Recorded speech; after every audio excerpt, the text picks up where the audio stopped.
Em nome do Pai, e do Filho, e do Espírito Santo. Amém. Louvado seja nosso Senhor Jesus Cristo. Meus queridos amigos, irmãos, filhos da Nova Aliança, todos vocês que um dia estarão assistindo a este vídeo muito simples, que deseja ser muito prático também. Não sou teóloga, não sou liturgista, não sou filósofa, sou simplesmente catequista. O desejo que tenho no meu coração é ensinar. Vamos invocar juntos o Espírito Santo para que a nossa mente, o nosso coração, para que o nosso espírito e a nossa inteligência absorvam aquilo que o Senhor quer nos ensinar através desse ensinamento. E também que o Espírito Santo mova a nossa vontade para viver aquilo que Ele vai mover em nós. Ó Deus, que instruís os corações dos vossos fiéis com a luz do Espírito Santo. Fazei que apreciemos retamente todas as coisas e gozemos sempre da sua consolação. Por Cristo nosso Senhor. Amém. Hoje de manhã, me pus a escutar um podcast de uma senhora que lia a Filoteia de São Francisco de Sales.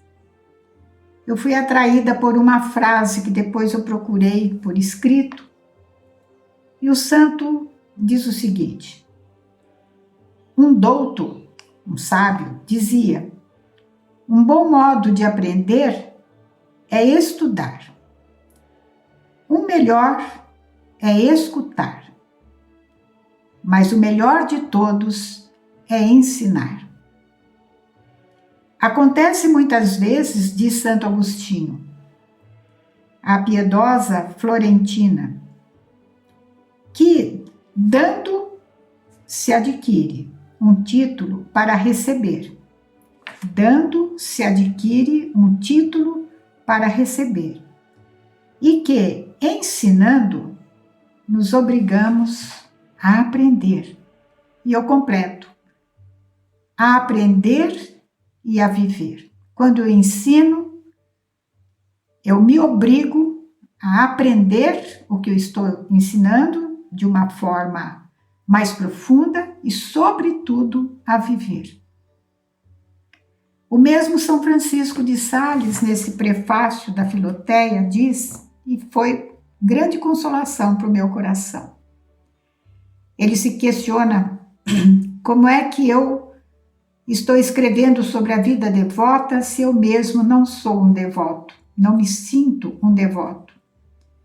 E eu digo também de mim: como é que eu me ponho a ensinar sobre a missa se eu ainda não vivo intensamente o mistério eucarístico? Mas eu não ensino porque eu vivo, eu ensino para eu viver. Então hoje eu queria falar um pouquinho sobre a homilia que deve seguir a leitura da missa, o salmo e a proclamação do Evangelho. Vejam que eu estou fazendo, eu estou chamando a atenção para uma coisa que parece um detalhe, mas não é. A primeira leitura, ou a segunda, e quando tem a segunda também leitura, a introdução é, ali em vermelhinho, a rubrica da instrução do missal, do lecionário, diz leitura, Mas quando chega no Evangelho, o padre vai proclamar, proclamação do Evangelho, não fala leitura do Evangelho. Qual que é a diferença? Quando nós estamos, o leitor, que proclama a primeira ou a segunda leitura, está fazendo uma leitura. Então, a postura mais adequada para um leitor não é ficar olhando para o texto e ficar olhando para o povo. Não. É simplesmente ler com os olhos fixos nas palavras que ele está lendo em voz alta para o povo escutar. Quando chega no Evangelho, o padre diz proclamação do Evangelho de Jesus Cristo segundo o evangelista. Ele não diz leitura do Evangelho, porque ele vai proclamar. Quem proclama olha para os seus ouvintes, mas como ele tem que ser fiel ao texto, um olho no texto, outro olho nos ouvintes. Eu conheço um sacerdote, Padre Milton, se não me engano, de Marabá. É extraordinária a memória desse padre. Quando ele proclama o Evangelho, quando ele faz as orações eucarísticas, aquelas mais raras, ele fala tudo de cor. O Evangelho, então, ponto e vírgula. Ele proclama mesmo, sem precisar ler. Mas isso é um dom extraordinário de Deus. Então, ficando aqui esse pequeno ensinamento. Vamos ao que a Igreja ensina em 3 pontos do Catecismo sobre a homilia. Porém, eu vou citar apenas 2. A Constituição sobre a Sagrada Escritura, Dei Verbum, do Concílio Vaticano II, no ponto 22, é citado no nosso catecismo no ponto 132, que diz que o estudo da Sagrada Escritura seja, portanto, como a alma da Sagrada Teologia.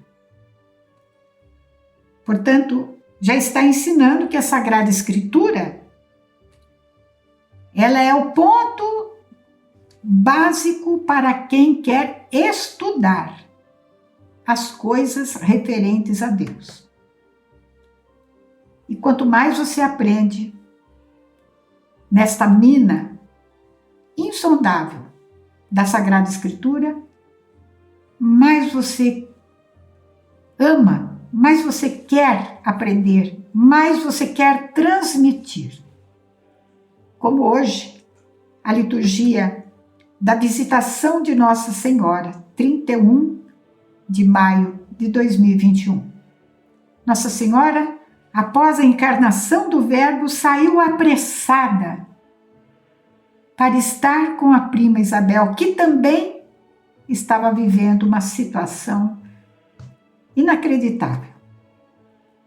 Quando nós somos tocados pela palavra de Deus, e depois de ruminá-la, e depois de passá-la muitas vezes na peneira do nosso coração, da nossa inteligência, nós nos apaixonamos cada vez mais por Deus e queremos mais e mais. É uma fome da palavra de Deus. É uma sede da Sagrada Escritura. Continua o catecismo. Da mesma palavra da Sagrada Escritura, também se nutre salutarmente e santamente floresce o ministério da palavra. O que está falando a Igreja? O ministério da palavra, da pregação na pastoral, da catequese nos nossos grupos, do anúncio do Evangelho, de toda a instrução cristã,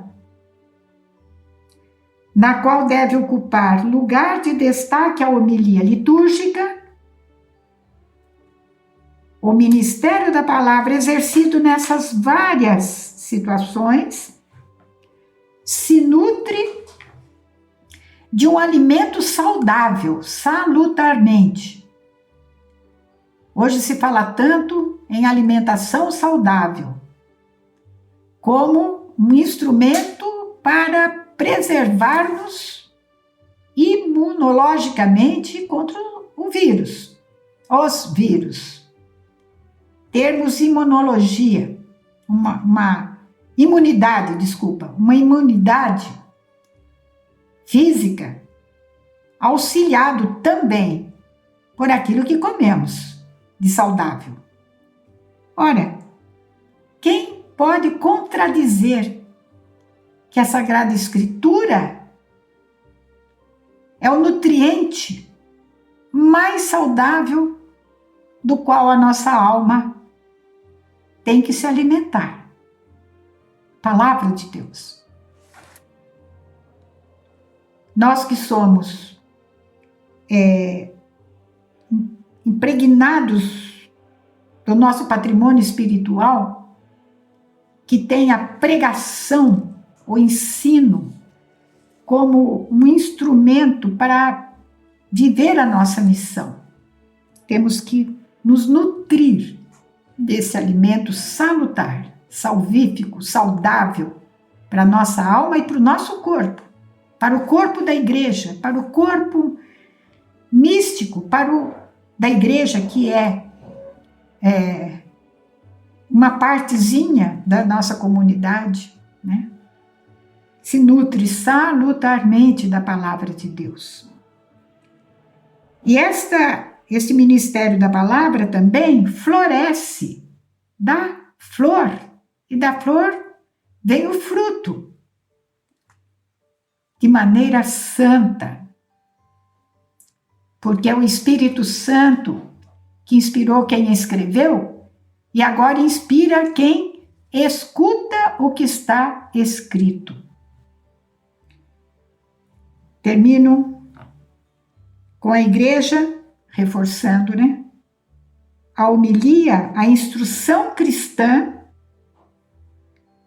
tem um ponto de destaque na homilia litúrgica. Portanto, uma homilia não pode fugir de uma explicação prática, uma explicação inserida no contexto histórico em que ela aconteceu ou foi escrita, mas trazendo para o hoje, para o meu hoje, para a vivência do povo de Deus no hoje. Um outro ponto sobre a homilia ainda está no 1154. A liturgia da palavra é parte integrante das celebrações sacramentais. Parte integrante das celebrações sacramentais. Por alimentar a fé dos fiéis, os sinais da palavra de Deus devem ser valorizados. Quais são esses sinais da presença da palavra de Deus numa celebração? O próprio livro da palavra, bem cuidado, bem mantido. Se ele é bem manuseado, não vai ficar todo cheio de marcas. A veneração que nós prestamos à palavra de Deus, sobretudo na liturgia eucarística, e essa veneração expressa pela procissão, muitas vezes da entrada da palavra de Deus na hora certa, do momento da incensação da palavra de Deus, das velas, né, que são colocadas ali ao lado da palavra de Deus, alguém que carrega aquela vela. O lugar de onde ela é anunciada, o altar da palavra, não é o altar da liturgia eucarística, é o altar da liturgia da palavra, é o ambão. O ambão que é somente para ser usado na proclamação da palavra de Deus. A palavra de Deus não é para ser proclamada naquele instante onde o comentarista fica lá para fazer o comentário. As preces dos fiéis não se faz no ambão da palavra, se faz lá onde está o comentarista. São essas coisinhas que a gente vai prestando atenção. E como vocês estão muito inseridos em paróquia, vocês podem ser escolhidos para serem coordenadores da pastoral litúrgica da paróquia. Você tem que saber essas coisas, né? Esses detalhezinhos. A leitura da palavra seja audível e inteligível. Colocar ali para fazer as leituras próprias pessoas que saibam ler, que quando leem, os ouvintes percebem que ela está entendendo o que ela está lendo, de uma forma audível, e não trupicando, pessoas que não sabem ler. Não é fazendo acepção de pessoas, é respeitar o momento de Deus na liturgia da palavra também, na celebração. Então eu não posso sair catando cavaco na igreja quando temos uma celebração, por exemplo, de aniversário, de casamento, de 7º dia, de 30º dia. Quem é parente aqui que queira ler, você nem sabe se a pessoa tem fé, você nem sabe se ela é praticante, você não sabe o estado de vida que ela tem. Mal vestida muitas vezes, né, de alcinha, sem manga, decotado, com calça super apertada, o rapaz lá de bermuda, de camiseta sem manga. Olhem, a maneira de se vestir e estar proclamando a palavra de Deus. Toma cuidado, nós que somos, né, mais instruídos um pouquinho, as pessoas estejam preparadas, né, tenham feito uma leitura prévia. A palavra que não sabe como é que se pronuncia, procura saber. Então, a culpa muitas vezes não é de quem está lá lendo. Ela foi convidada para ler, alguém convidou para ler, né? A aparelhagem de som da igreja deve estar suficientemente bom, razoavelmente bom, para que a palavra seja bem captada pelos ouvidos. Depois, vejam bem, para alimentar a fé dos fiéis, um dos sinais da palavra de Deus a ser valorizado é a homilia do ministro que prolonga a proclamação. A homilia é um prolongamento da proclamação da palavra de Deus. Eu quero parar aqui. Quero contar para vocês uma experiência. Que eu perdi o meu papelzinho agora. Mas enfim, para vocês verem como realmente existe esse prolongamento, né, também na nossa vida, da palavra de Deus. No dia de hoje, a primeira leitura do ofício das leituras, do ciclo bienal, está no Cântico dos Cânticos. E essa palavra, no capítulo 2, versículos de 10 a 12, me tocam profundamente. Estou procurando aqui meu papelzinho e não acho. Está aqui no chão. E tocam profundamente porque faz parte de uma parte importantíssima da minha vida. Antes, vejam só no capítulo 2, versículo 6. Sua mão esquerda está debaixo da minha cabeça, e com a direita me abraça. É a jovem apaixonada pelo seu noivo, né? É amada, apaixonada pelo amado.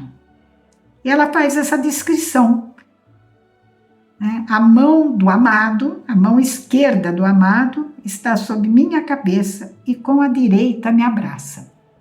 Eu peço que você dê uma olhadinha no ícone de Vladimir, que nós chamamos o ícone da nova aliança, da mãe da nova aliança.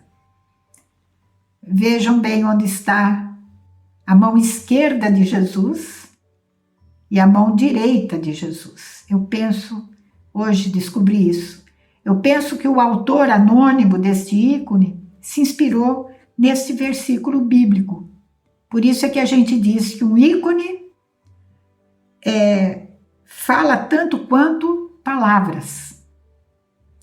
Mas vamos ao texto que me move a partilhar com vocês, para dizer, fazendo uma comparaçãozinha, como a homilia deve ser uma extensão, um prolongamento da palavra proclamada. Na nossa vida acontece isso também. A mesma palavra dita 57 anos atrás, fiz a continha aqui. Há 57 anos atrás eu tive o primeiro contato com esta palavra de Cântico 2, 10, 12. Fala o meu amado e me diz: levanta-te, minha amada. Formosa minha, vem a mim. Vê, o inverno já passou, olha, a chuva já se foi, as flores florescem na terra, o tempo da poda vem vindo e o canto da rola está se ouvindo em nosso campo. Até enquanto estou lendo para vocês, essa palavra me traz novidade. O que tem a ver comigo esta palavra? No dia 10 de maio de 1964, às 5 horas da tarde, eu estava entrando na congregação das Irmãs Marcelinas para ser uma delas. O costume era a superiora receber a candidata. Meus pais me deixaram lá. Deus sabe, nunca vou saber o coração do meu pai e da minha mãe nesta hora. Eu feliz da vida, porque estava realizando o meu sonho. Fui introduzida pela superiora Fedele na capela do colégio onde eu tinha estudado. Enquanto eu entrava para ser levada até o altar, as irmãs estavam reunidas, cantando vésperas, em latim. Eu não entendia nada. Os cantos muito lindos, e ali a superiora falou umas coisas ao meu ouvido e tal e coisa. Saímos da capela, logo em seguida as irmãs terminaram de cantar vésperas, são cantos gregorianos maravilhosos, bons tempos. E a organista, a irmã que ficava lá no órgão, tinha sido minha professora de música, irmã Lília Aires. Ela desceu e chegou para mim e disse assim: no momento em que você entrava na capela, nós, irmãs, estávamos cantando, e leu para mim: levanta-te, minha amada, formosa minha, vem a mim. Enquanto eu estava lendo essa passagem agora para vocês, eu percebi que diz também: o tempo da poda vem vindo. O tempo da poda vem vindo. Mal sabia eu quantas podas que eu iria sofrer para dar frutos. Vejam, uma palavra que há 57 anos me acompanha. E no dia de hoje, dia da visitação de Nossa Senhora, o ofício das leituras tem nela a palavra central. E quando eu ali fui levada ao rodapé, nota de rodapé, que diz assim, neste versículo: levanta-te, vem a mim. Olha, eu vou ler para vocês. Levanta-te é uma forma verbal que só aparece em Gênesis 12, 1. Tenho certeza que aqueles mais antigos da comunidade sabem de cor a que este versículo se refere. Só aparece em Gênesis 1 e Gênesis 22, 2, a respeito de Abraão. Em 12, 1, Deus lhe ordena partir para a terra da aliança. Eu estava pensando que era só partir da minha casa, de meus pais, dos meus irmãos, para a casa de Deus, do convento. Mas o plano de Deus era muito além do que eu poderia imaginar. Qual é essa terra da aliança? A nossa terra, a terra da nova aliança, a nossa comunidade, que depois ainda vai se desdobrar no céu, até o céu.